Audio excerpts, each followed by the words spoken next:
नमस्कार, किस्सा गोई के YouTube चैनल पे आपका स्वागत है। हिंदी में एक से बढ़कर एक कहानियां लिखी गई हैं, जिनमें से कुछ को क्लासिक का दर्जा प्राप्त है। ऐसी ही क्लासिक कहानियों की सीरीज में हम आज लेकर आए हैं हरिशंकर परसाई की कहानी भोला राम का जीव। ऐसा कभी नहीं हुआ था।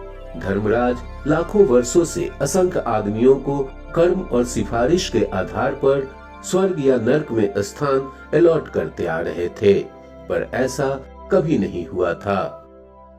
सामने बैठे चित्रगुप्त बार बार चश्मा पोंछ, बार बार थूक से पन्ने पलट रजिस्टर पर रजिस्टर देख रहे थे।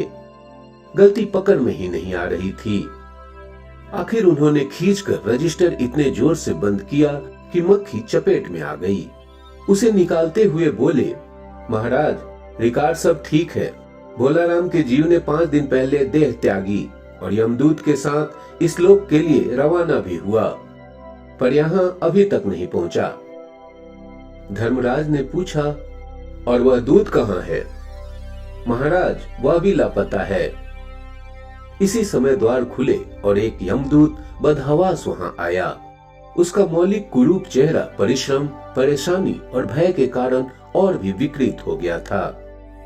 उसे देखते ही चित्रगुप्त चिल्ला उठे, अरे तू कहाँ रहा इतने दिन? भोला राम का जीव कहाँ है? यमदूत हाथ जोड़कर बोला, दयानिधि, मैं कैसे बताऊं क्या हो गया। आज तक मैंने धोखा नहीं खाया था, पर भोला राम का जीव मुझे चकमा दे गया। 5 दिन पहले जब जीव ने भोला राम का देह त्यागा, तब मैंने उसे पकड़ा और इस लोक की यात्रा आरंभ की। नगर के बाहर जो ही मैं उसे लेकर एक तीव्र वायु तरंग पर सवार हुआ, त्यों ही वह मेरी चंगुल से छूटकर न जाने कहां गायब हो गया। इन 5 दिनों में मैंने सारा ब्रह्मांड छान डाला, पर उसका कहीं पता नहीं चला। धर्मराज क्रोध से बोला, मूर्ख, जीवों को लाते लाते बूढ़ा हो गया, फिर भी एक मामूली बूढ़े आदमी के जीव ने तुझे चकमा दे दिया। दूत ने सिर झुकाकर कहा, महाराज, मेरी सावधानी में बिल्कुल कसर नहीं थी। मेरे इस अभ्यस्त हाथों से अच्छे अच्छे वकील भी नहीं छूट सके, पर इस बार तो कोई इंद्रजाल ही हो गया। चित्रगुप्त ने कहा, महाराज, आजकल पृथ्वी पर इस प्रकार का व्यापार बहुत चला है। लोग दोस्तों को कुछ चीजें भेजते हैं और उसे रास्ते में ही रेलवे वाले उड़ा लेते हैं। होजरी के पार्सल के मोजे रेलवे के अफसर पहनते हैं। मालगाड़ी के डब्बे रास्ते में कट जाते हैं। एक बात और हो रही है, राजनीतिक दलों के नेता विरोधी नेता को उड़ाकर बंद कर देते हैं। कहीं भोला राम के जीव को भी तो किसी विरोधी ने मरने के बाद खराबी करने के लिए तो नहीं उड़ा दिया। धर्मराज ने व्यंग से चित्रगुप्त की ओर देखते हुए कहा, तुम्हारी भी रिटायर होने की उम्र आ गई। भला भोला राम जैसे नगण्य दीन आदमी से किसी को क्या लेना देना। इसी समय कहीं से घूमते घामते नारद मुनि यहाँ आ गए। धर्मराज को गुमसुम बैठे देख बोले, क्यों धर्मराज, कैसे चिंतित बैठे हैं? क्या नरक में निवास स्थान की समस्या अभी हल नहीं हुई? धर्मराज ने कहा, वह समस्या तो कब की हल हो गई। नरक में पिछले सालों में बड़े गुणी कारीगर आ गए हैं। कई इमारतों के ठेकेदार हैं जिन्होंने पूरे पैसे लेकर रद्दी इमारतें बनाई। बड़े बड़े इंजीनियर भी आ गए हैं जिन्होंने ठेकेदारों से मिलकर 5 वर्षीय योजनाओं का पैसा खाया। ओवरसियर हैं जिन्होंने उन मजदूरों की हाजिरी भरकर पैसा हड़पा जो कभी काम पर गए ही नहीं। इन्होंने बहुत जल्दी नरक में कई इमारतें तान दी हैं। वह समस्या तो हल हो गई, पर एक बड़ी विकट उलझन आ गई है। भोला राम नाम के एक आदमी की 5 दिन पहले मृत्यु हुई। उसके जीव को यह दूत यहाँ ला रहा था कि जीव इसे रास्ते में चकमा देकर भाग गया। इसने सारा ब्रह्मांड छान डाला, पर वह कहीं नहीं मिला। अगर ऐसा होने लगा तो पाप पुण्य का भेद ही मिट जाएगा। नारद ने पूछा, उस पर इनकम टैक्स तो बकाया नहीं था? हो सकता है उन लोगों ने रोक लिया हो। चित्रगुप्त ने कहा, इनकम होती तो टैक्स होता, भूखमरा था। नारद बोले, मामला बड़ा दिलचस्प है। अच्छा, मुझे उसका नाम पता तो बताओ, मैं पृथ्वी पर जाता हूँ। चित्रगुप्त ने रजिस्टर देखकर बताया, भोला राम नाम था उसका। जबलपुर शहर में धमापुर मोहल्ले में नाले के किनारे एक 1.5 कमरे के टूटे फूटे मकान में वह परिवार समेत रहता था। उसकी एक स्त्री थी, 2 लड़के और 1 लड़की। उम्र लगभग 60 साल, सरकारी नौकर था। 5 साल पहले रिटायर हो गया था। मकान का किराया उसने 1 साल से नहीं दिया, इसलिए मकान मालिक उसे निकालना चाहता था। इतने में भोला राम ने संसार ही छोड़ दिया। आज 5वां दिन है। बहुत संभव है कि अगर मकान मालिक वास्तविक मकान मालिक है तो उसने भोला राम के मरते ही उसके परिवार को निकाल दिया होगा।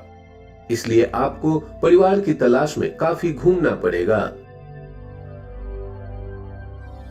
माँ बेटी के सम्मिलित कंदरन से ही नारद भोला राम का मकान पहचान गए। द्वार पर जाकर उन्होंने आवाज लगाई, नारायण नारायण। लड़की ने देखकर कहा, आगे जाओ महाराज। नारद ने कहा, मुझे भिक्षा नहीं चाहिए, मुझे भोला राम के बारे में कुछ पूछताछ करनी है। अपनी माँ को जरा बाहर भेजो बेटी। भोला राम की पत्नी बाहर आई। नारद ने कहा, माता, भोला राम को क्या बीमारी थी? क्या बताऊं, गरीबी की बीमारी थी। 5 साल हो गए पेंशन पर बैठे, पर पेंशन अभी तक नहीं मिली। हर 10-15 दिन में एक दरख्वास्त देते थे, पर वहां से या तो जवाब आता ही नहीं था, और आता तो यही कि तुम्हारी पेंशन के मामले में विचार हो रहा है। इन 5 सालों में सब गहने बेचकर हम लोग खा गए, फिर बर्तन बिके, अब कुछ नहीं बचा था। चिंता में घुलते घुलते और भूखे मरते मरते उन्होंने दम तोड़ दी। नारद ने कहा, क्या करोगी माँ, उनकी इतनी ही उम्र थी। ऐसा तो मत कहो महाराज, उम्र तो बहुत थी। 50-60 रुपया महीना पेंशन मिलती तो कुछ और काम कहीं करके गुजारा हो जाता, पर क्या करें, 5 साल नौकरी से बैठे हो गए और अभी तक एक कौड़ी नहीं मिली। दुख की कथा सुनने की फुर्सत नारद को थी नहीं। वे अपने मुद्दे पर आए। माँ, यह तो बताओ, यहाँ किसी से उनका विशेष प्रेम था जिसमें उनका जी लगा हो? स्त्री बोली, लगाव तो महाराज बाल बच्चों से ही होता है। नहीं, परिवार के बाहर भी हो सकता है। मेरा मतलब है किसी स्त्री। स्त्री ने गुर्रा कर नारद की ओर देखा। अब कुछ मत बको महाराज, तुम साधु हो, उचक्के नहीं हो। जिंदगी भर उन्होंने किसी दूसरी स्त्री की ओर आंख उठाकर नहीं देखा। नारद हंसकर बोले, हाँ, तुम्हारा यह सोचना ठीक है, यही हर अच्छी गृहस्थी का आधार है। अच्छा माता, मैं चला।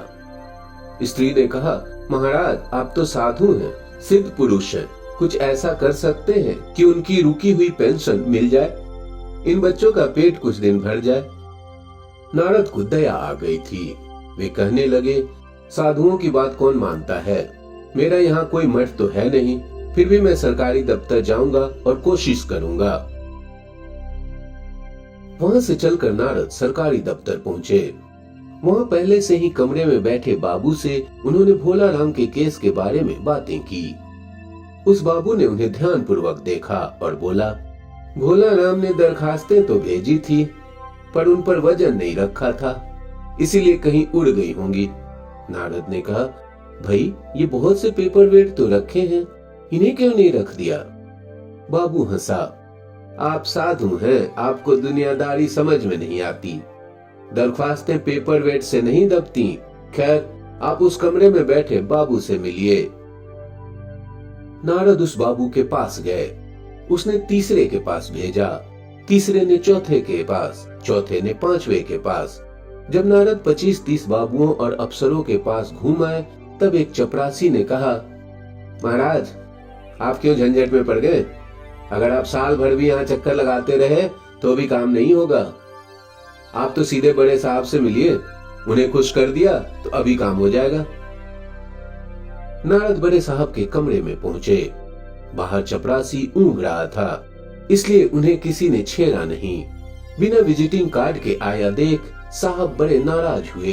बोले, इसे कोई मंदिर वंदिर समझ लिया है क्या? धर धराते चले आए, चिट क्यों नहीं भेजी? नारद ने कहा, कैसे भेजता? चपरासी सो रहा है। क्या काम है? साहब ने रौब से पूछा। नारद ने भोला राम का पेंशन केस बतलाया। साहब बोले, आप है बैरागी, दफ्तरों के रीति रिवाज नहीं जानते। असल में भोला राम ने गलती की। भाई यह भी एक मंदिर है, यहाँ भी दान पुण्य करना पड़ता है। आप भोला राम के आत्मीय मालूम होते हैं। भोला राम की दरख्वास्तें उड़ रही हैं, उन पर वजन रखिए। नारद ने सोचा कि फिर यहाँ वजन की समस्या खड़ी हो गई। साहब बोले, भाई सरकारी पैसे का मामला है, पेंशन का केस 20 दफ्तरों में जाता है, देर लग ही जाती है। 20 बार एक ही बात को 20 जगह लिखना पड़ता है, तब पक्की होती है। जितनी पेंशन मिलती है उतने की स्टेशनरी लग जाती है।